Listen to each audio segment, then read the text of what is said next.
Polri bahwa perizinan ini tidak mutlak Polri terkait dengan COVID. Jadi Polri akan memberikan kegiatan masyarakat dengan catatan harus ada rekomendasi dari gugus percepatan COVID-19.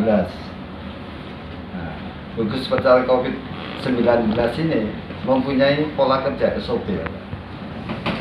Jadi kalau Bapak mau melakukan suatu kegiatan, tim gugus ini akan melakukan kegiatan verifikasi. Setelah dia melakukan verifikasi, dia akan melakukan simulasi. Gimana sih caranya ini? Setelah simulasi, ternyata protokol kesehatan terpenuhi semua, mereka akan merekomendasikan.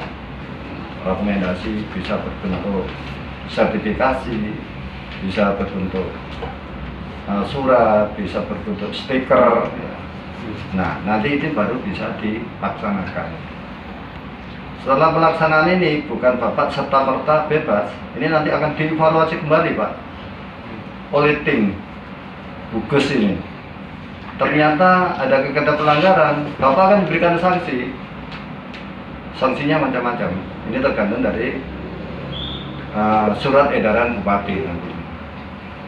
Jadi tidak serta-merta di sini polisi ini melarang kegiatan Bapak terkait dengan COVID tidak. Kita mendasari pada aturan pemerintah. Memang maklumat Kapolri itu memang sekarang ini mungkin Bapak merasa bahwa sekarang dicabut.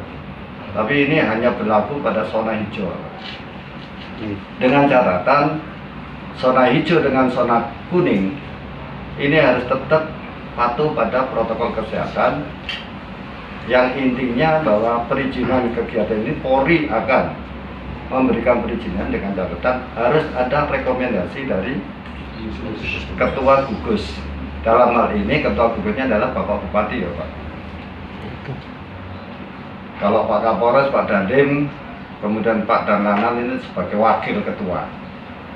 Jadi kalau Bapak minta pada rekomendasi Pak Kapolresta, yang jelas bukan kewenangannya Bapak. Minta kepada Pak Dandim bukan kewenangannya. Yang berhak merupakan adalah ketua gugus, dalam hal ini adalah Pak Bupati.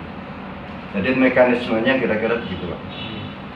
Jadi Bapak sudah langsung menuju ke Dinas Pariwisata. Dinas Pariwisata ini kan ada gugus, itu ada kelompok-kelompoknya Bapak.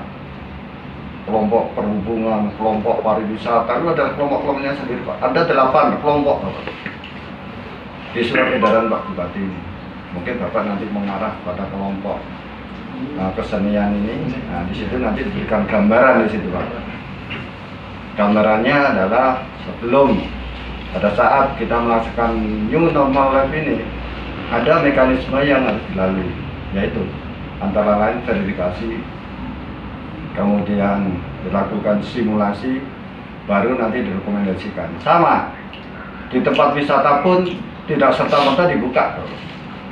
Masjid juga tidak serta-merta dibuka.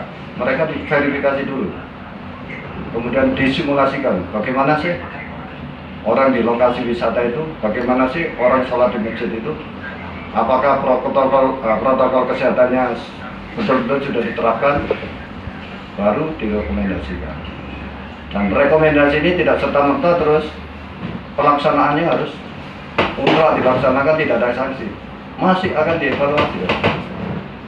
Contohnya banyak rumah makan sudah ditutup Bupati karena apa? Mereka tidak melaksanakan sesuai dengan SOP ketentuan yang sudah disampaikan oleh Bapak Bupati. Jadi protokolnya harus begitu. Saya sama dengan punya jadwal, ada simulasinya Pak. Mungkin juga sama-sama melakukan kesenian, mungkin tempat duduknya juga sudah ditentukan syaratnya sekian.